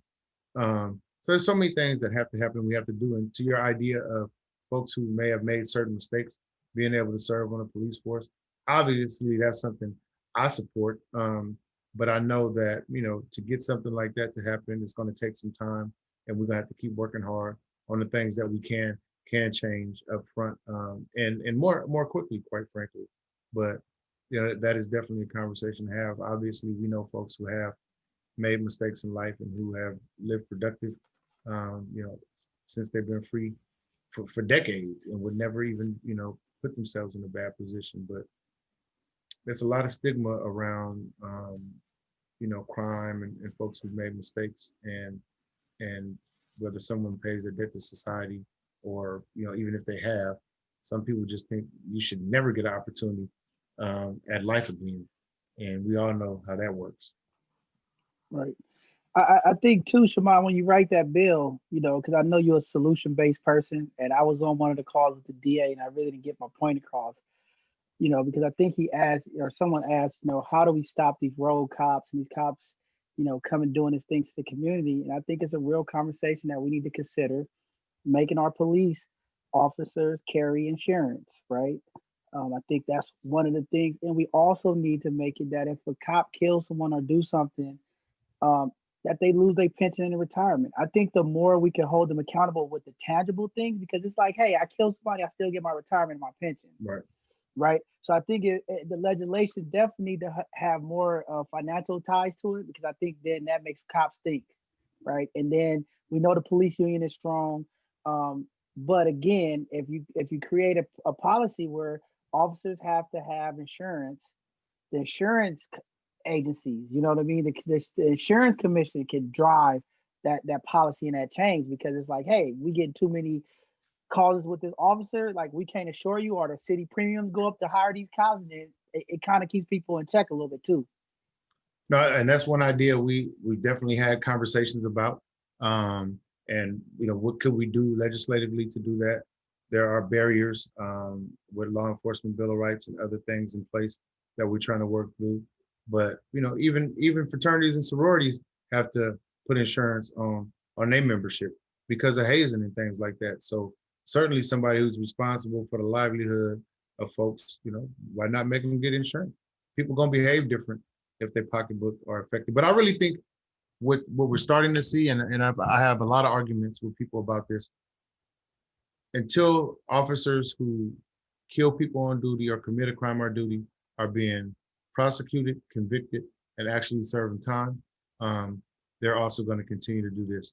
We're starting to see more and more officers who murdered people of color get actually prosecuted now.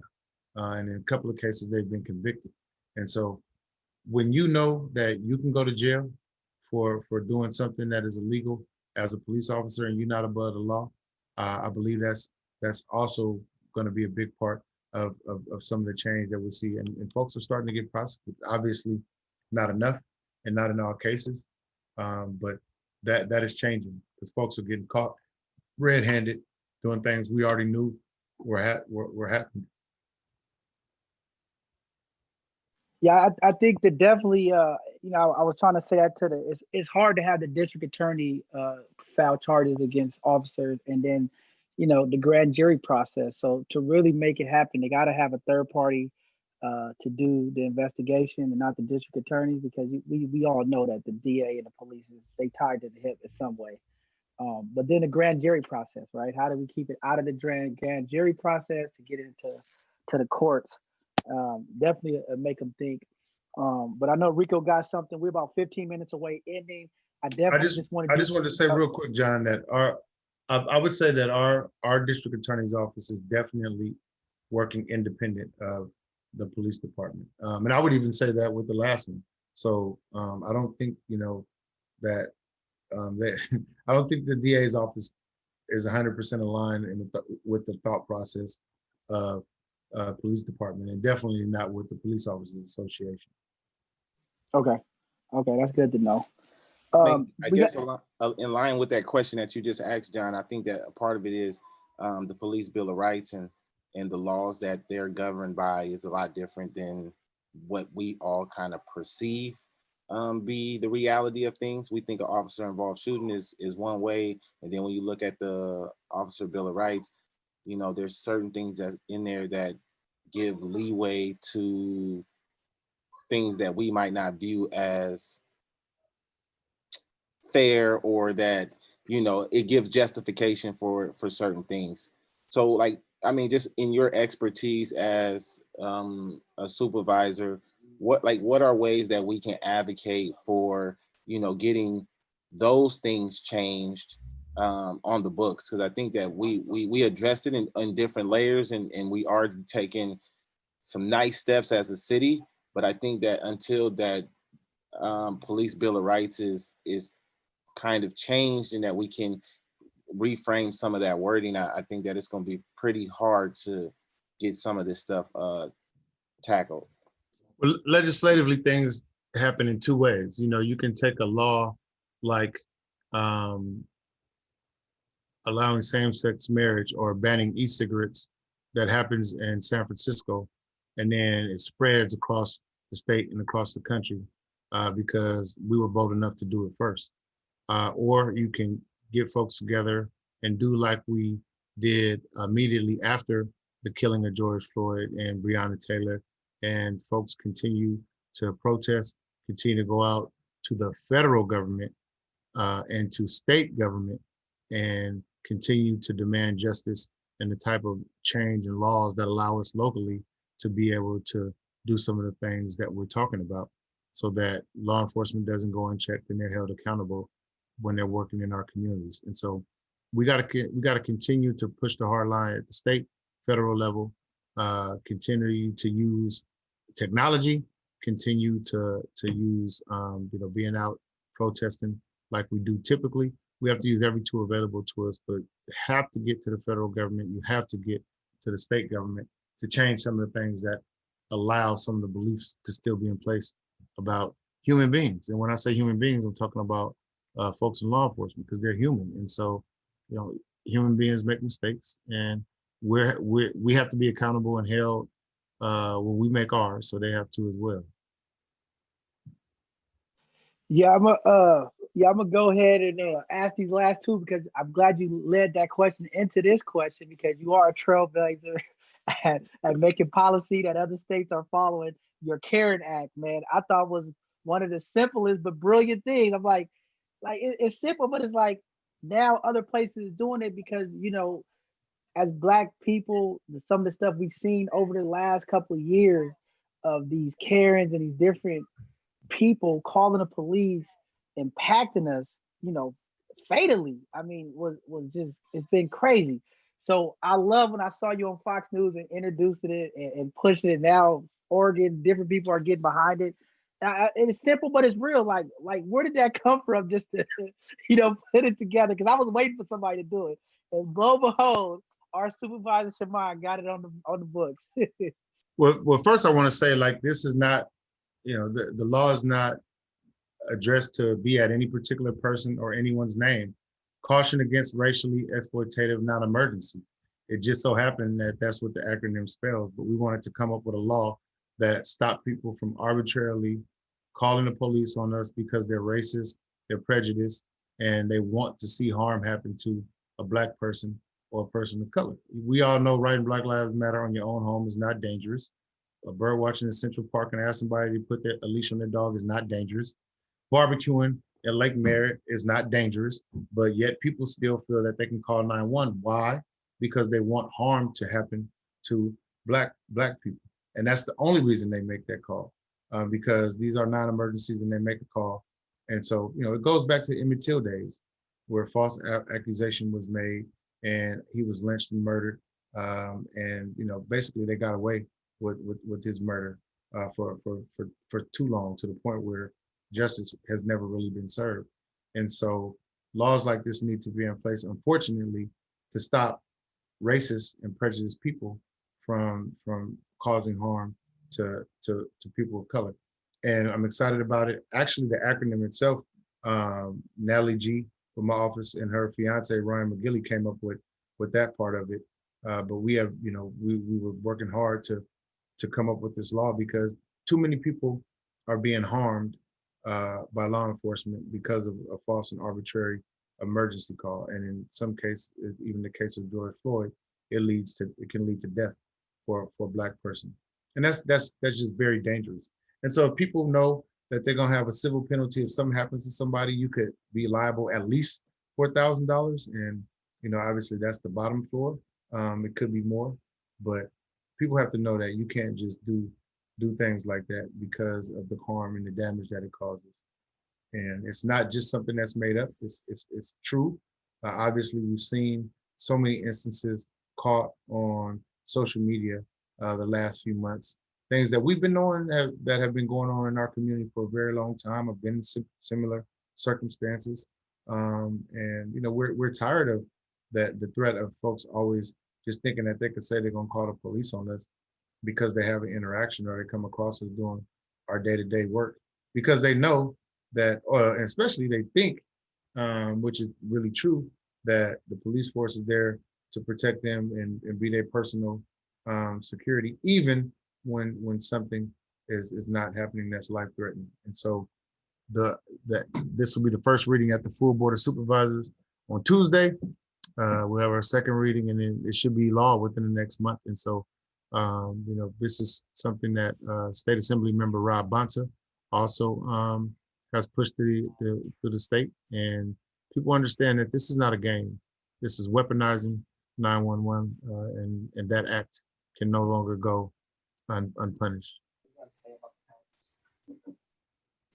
So Miss Felicia, she's a longtime activist in doing a lot of community work.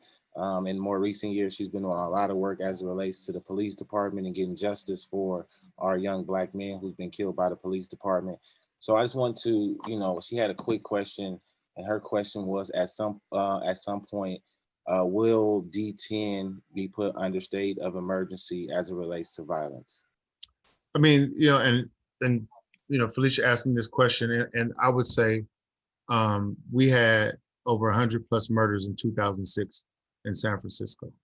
And we were averaging, between that time period, those few years, over 50, over 40 or so in District 10.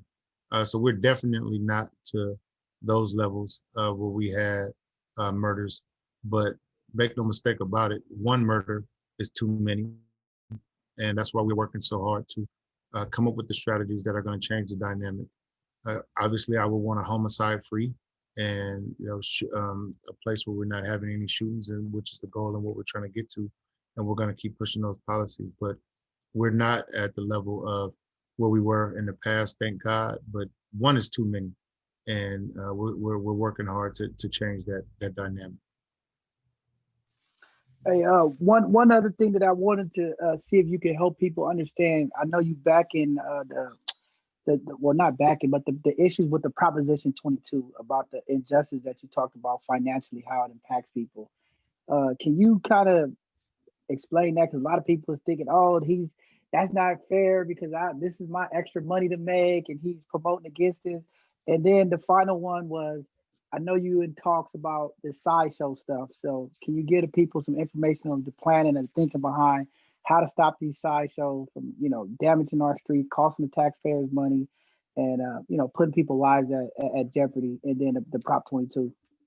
Yeah, so I'll start with the no on 22. And I'm all for, of course, for folks being able to make their money and be able to do it in a way where they have flexibility. I understand that. But here's the reality. It's so flexible that these companies are really, to a degree, it's almost a slave labor situation, because some folks may be making their money and it may be fair and equitable. But the fact is, you got folks working 8, 10-hour, 12-hour days, not even bringing what we pay for minimum wage in San Francisco.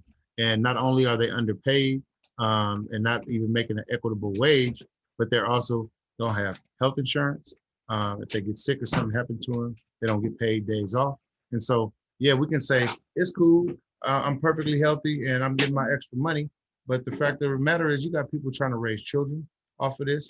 And so Uber and Lyft are making billions of dollars on the backs of people where they're not providing them with any kind of protections. And if you work a certain amount of hours, you should have health insurance. You should be covered. You should be able to take days off without suffering. And that's not the case right now. And so, yes, they are trying to undermine a system of employers, making sure employees have the things they need. And then when they put in the law, which, by the way, overturns the fact that we saying Uber and Lyft, you're going to make sure that you provide these benefits to people who work for you.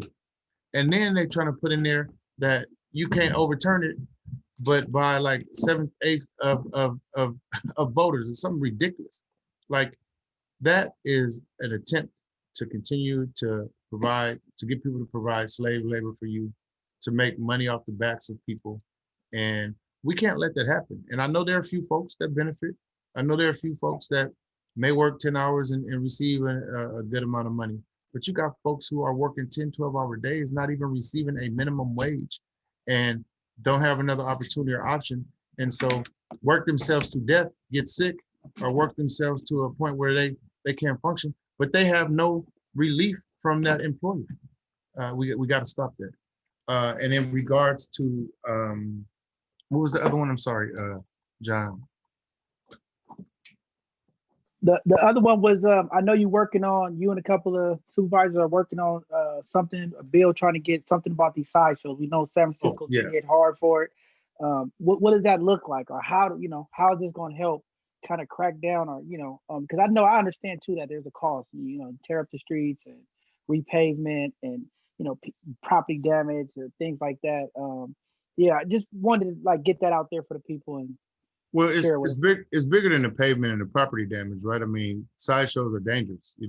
They have led to death, and it is a very dangerous activity to happen on our streets. Our streets are too narrow; they're not built for that. But more importantly, we have homes and businesses, places where people are, and so they are very, very, very unsafe, and they have to stop. A lot of people think the police should just come in and raid when these folks are having sideshows, but people have to understand that would be the worst thing that police can do. It would be very dangerous. So they're using technology and getting license plates of folks and then catching them later and impounding their cars. And this is, by the way, a lot of folks are doing this who are coming into our city, who don't live here, and they tearing our streets up. And again, we've actually lost people to accidents from the sideshows. So with Supervisor Safai, the legislation he introduced that Supervisor Peskin and I co-sponsor, is to increase the fines and the amount of time where we can keep someone's car if it's impounded. So, in a lot of cases, folks get a car impounded, it's only a couple of days, so the penalty and the consequence maybe is not enough to make them stop.